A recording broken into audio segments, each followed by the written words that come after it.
Welcome back to Man vs. Meeple, the show where we talk about all things board game related. Today we're here with a review of Mountains of Madness. This game has got us going a little loopy, like the name implies. This is the latest from Iello. I think it's coming out at Gen Con, and this comes from Rob Davio and Miguel Coimbra. It is a cooperative game based off a very, very popular IP from H.P. Lovecraft called Mountains of Madness, of course, where professors are ascending this giant mountain where there is a hidden city with ancient alien technology. Of course. And Cthulhu and all those bad things that go along with that. It is a co-op game in which 3 to 5 players are going to be working together in order to collect relics and then get the hell off the mountain as quickly as possible.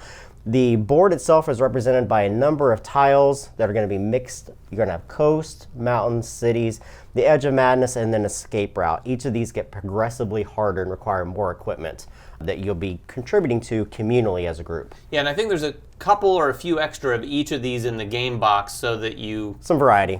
Gives a little bit of variety. Each player is going to start with a player in front of him. It's just a double-sided board that walks you through all the different turn structure. There is a male and a female on each side, but there's no variable player powers in the game. You're going to have a number of cards also within the game. I'm going to walk you guys through each of these different sets of cards.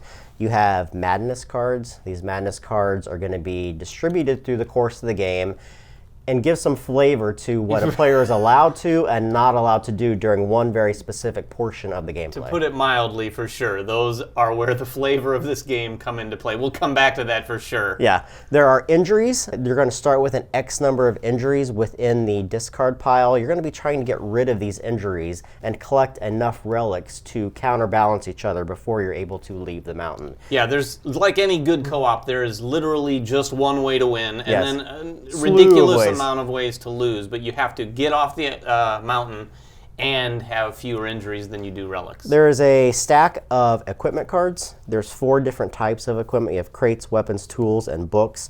And then there is a degree of numbers that these are associated with. You have 2s through 6s. Yeah. You have a number of other cards here that are going to be used. You have ancient relics, which are always number 10s.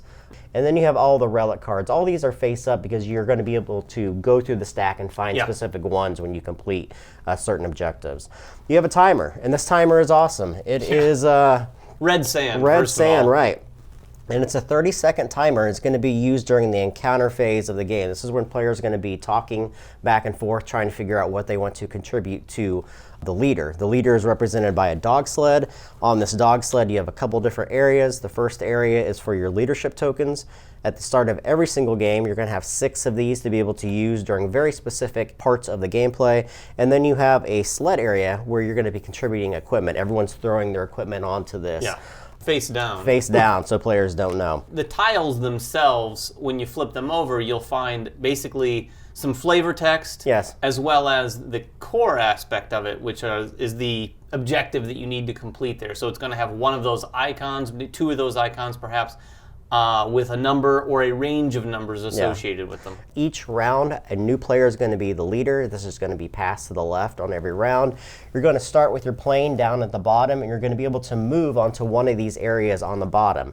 The next player is going to be able to move to an adjacent area. So every turn, you're trying to progress up the mountain, but you also have the ability to come back. Once you've collected a tile, that tile is going to be out of the game, but there's still printed structures on here. Now, the difference in that is that any of these tiles, they give you a benefit when you actually are able to complete them.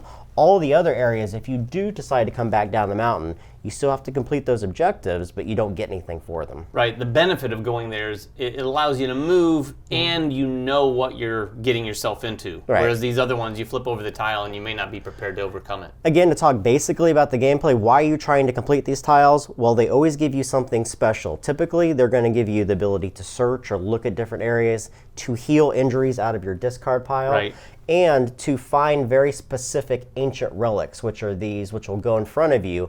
They're going to drive you mad and do bad things to you, but you need them in order to complete the game. Right. All right, so let's talk about gameplay itself. There are 1, 2, 3, 4, 5 different phases within the game. You're going to go through each of these phases in turn order. The very first thing is that the first players decide where they want to move that plane. Now, as a group, anyone can decide. Yeah, you can discuss this openly. There are some rules about discussion during the encounter phase, but in this part of the game, movement, it's up to the leader at the end of the day.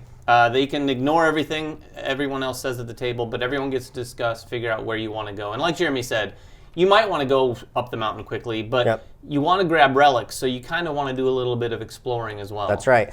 To start the game, each player is going to get an X number of equipment in their hand. Right. This is going to fluctuate depending upon the number of players. If you have 3 players in the game, you start with 5. If you have 4, you start with 4. And if you start with 5 players, you only start with 3. Right. The other thing that you need to know is that the more players, the more madness people are going to start with inherently at the start of the game.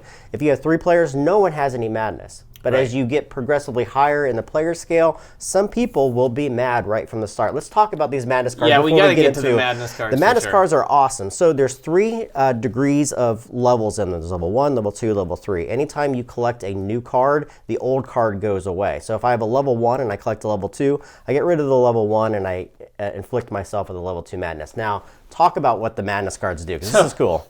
The madness cards, here, I'll just start with mine. Yep. My madness card says clumsy. I do not use my thumbs for either holding or playing my cards. So I might have to hold my cards like this or between my fingers. Yeah. Now, this is one of the few that I've seen that are dexterity based. Yeah. We've played this a couple times now, and Jeremy had one that suggested he had to shiver as though it was cold during the encounter phase. Yeah. So basically, these madness cards come into play during the encounter phase. When that 30-second timer is flipped, you have to behave this way. You can also not share this with anyone. So part of it's basically affects your ability to communicate when you have to communicate most. Yes, exactly. I mean, there's things in here that if someone says the word crate, you have to scream and then just shut up for their whole entire round. Right. My favorite one that I had was whenever someone asked me a direct question, I had to yell, "I have an idea." But then I had to quietly count to 5 in my head and not speak. So it basically has some things in there where everyone turned to me the first time and thought, well, what's your idea? What's the idea? So come on. But then, of course, it gets fun because the next time I do it, then everyone's kind of laughing. Yeah. Either way, it breaks up the flow of communication. Yeah, and let me get this out of the way before we get more into the gameplay. This kind of style of gameplay, I don't like. I know, generally. I never get into the charade style of gameplay. But when it's intermixed with a madness style of game that's based around H.P. Lovecraft, you just started to click, and it became fun to try to figure out, well, what's driving this person crazy to want to scream and then just not help us at all? Or why is he just mimicking the person to his right? And it becomes very difficult to manage. Let's get back into the gameplay. Yeah. So you're going to decide on where you want to go. And again, the leader gets to decide. Then the encounter phase. This is the meat and potato of the game. Once you decide where you're going to go, that player is going to collect that tile and they're going to place it face down in front of them. When they say go, they're going to flip that tile. Everyone's going to look at it, and it's going to give you 2 different things you have to meet, which are requirements. It tells you, for instance, this one says we have to have 7 to 8 range of books, and we have to have an 8 to 10 range of weapons. The moment you reveal this, you also flip this 30-second sand timer. Right, so you have 30 seconds at this point to discuss what you have in your hand. This is the only time during the game that you can do that. However, remember, you've got those madness cards, so some of them are going to affect your ability to do that. So you're talking, and if there's 4 people at the table, that in and of itself can be tricky to like, okay, you've got 2 books and I've got, so you're figuring out what needs to be played. Yep. Now here's the other thing. As soon as someone looks over at the timer and thinks, oh, we're about to run out of time, they could play a card at any time. At any point when someone plays a card down on the dog sled, everyone has to stop talking. Yes. There's no communication at that point. So hopefully by then you've figured out exactly what you need. Yeah, so to better explain that 30-second timer is not only to communicate, but it's also to play all the cards onto the dog sled that are contributing to that tile. Now, and this is another one of those times where you can use a leadership token. If you're the leader, these leadership tokens have a number of different powers throughout the game. And at this point, you can spend a leadership token in the last, after the timers run out. You have a few seconds to say, I'm going to spend a leadership token that basically resets the encounter phase. Yes. So if you've gotten to the end and everyone's laughing and you don't know anything about what you're doing, you might want to spend a token there. Of course, those tokens, if we hadn't mentioned earlier, is another way the game can end. Yeah, it can trigger the end for sure. Fast forwarding, you then go to the resolution phase. Once everyone's played all the cards that they want to contribute, you're going to flip over all those cards and see if they match the 2 objectives on the tile itself. Now, you just have to hit one of them really to succeed, but in order to really succeed, you need to meet both the requirements. So let's talk first about the success. As long as you have one success, you get to do whatever the tile says on it. That's either searching or finding a particular relic, as we mentioned previously. For every one that you fail, however, there's two things you have to do, either or. One of them is to roll the madness die. This penalty die has 3 different facings on them that do all sorts of different things, such as adding injuries to the discard pile, creating confusion, or even loss of confidence in the players. And those all have varying degrees of effects in what they do. Yeah, all of them negatively affect or push you towards losing the game. Yep, absolutely. The other thing you can do is, as a leader, you can increase the madness of any player at the table. So if they have level 1, they go to level 2. If they have level 2, they go to level 3, and so forth.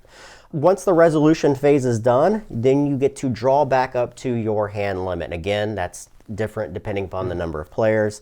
You can, during this phase, also use a leadership token and increase the hand limit for everybody at the table by 1. And then the last one is the rest phase. Now, this is completely optional. Yeah, the rest phase is optional. And when you rest, this is where you're going to be able to get some of those leadership tokens that you've taken off the dog sled back onto the dog sled.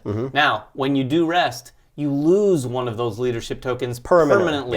It is back in the box. So this is going to happen throughout the game. You're going to want to rest, but this burns through those leadership tokens. So you get all of them but 1 back, so you can reset and use them, in future rounds. Yeah. The other thing you want to do to rest is that all the cards in the discard go back into the main deck. You reshuffle it so you have more cards to be able to use. Because if this deck runs out, guess what? Exactly. You also lose collectively as a group. So what you're going to be doing round after round is progressively moving up to the edge of madness. These get increasingly harder. The values on them increase. And then once you get to the edge of madness, it requires 3 different things. And then it also provides unique, awful things to you as well, which are these tiles that will cover up specific lines that will not allow you to use your leadership tokens, basically. There's also different tokens you can get that will remove stuff that you've put onto the dog sled. Yeah. Which is, again, as you go up the mountain, you're going to be mad no matter what you do. It's just trying to manage it, try to dole out those things as best you can. Now, let's get into the review. We've talked a lot about it so far. I love that it scales in difficulty, and I think that the game is actually easier as a 3-player game because there's less people talking, there's less noise, there's less madness going on than as a 5-player game. Good or bad, as a 5-player game, it's absolutely hilarious. Like that's the thing. You have less cards to contribute, but there's so much noise, and then people just doing crazy things. You're like, I don't know what is going on. Yeah, the place where this game shines is going to shine even more with more people.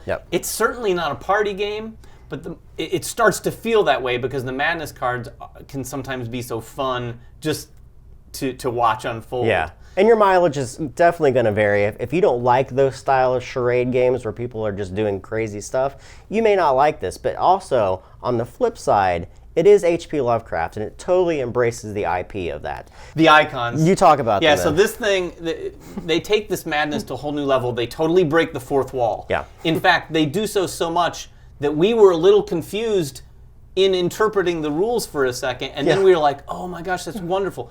Some of these tiles you flip over, so at the beginning of the game, all of the icons have a similar color. And they're all on your player board. Yeah, the books are blue, the tools are yellow, the weapons are green. As you go up, sometimes the books are green, some of them are gray.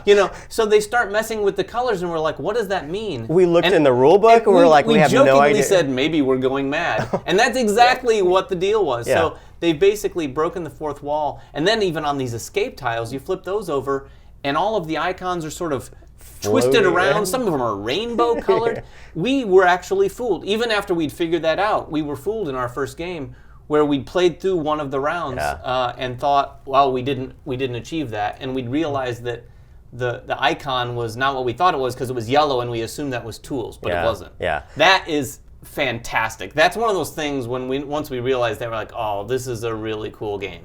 Again, it's one of those games where we read through the rule book. You had said to me initially, I don't think you're going to like this game, Jeremy. Right. It's because these are typically not the style of games that I like. Having played it, though, it's really unique. It's really cool. The co-op aspect is really neat, and those Madness cards are really what ties it all together. Yeah, the Madness cards are the bread and butter of this game for sure. We had a riot just after the first game. We had to pick up the decks and like look through. Oh, here's another one. Yeah. So really can't wait to play it again just to experience how some of those work. And if you really want to have fun with the game, there is an expert variant in here that says that instead of replacing a level 1 with a level 2, you actually keep the level 1, and then you get a level 2, and then you could possibly get a level 3. So you could be dealing with 3 different Madness things at the same time. Yeah, that makes me wonder. They must not have anything that conflict with one another, or maybe they do.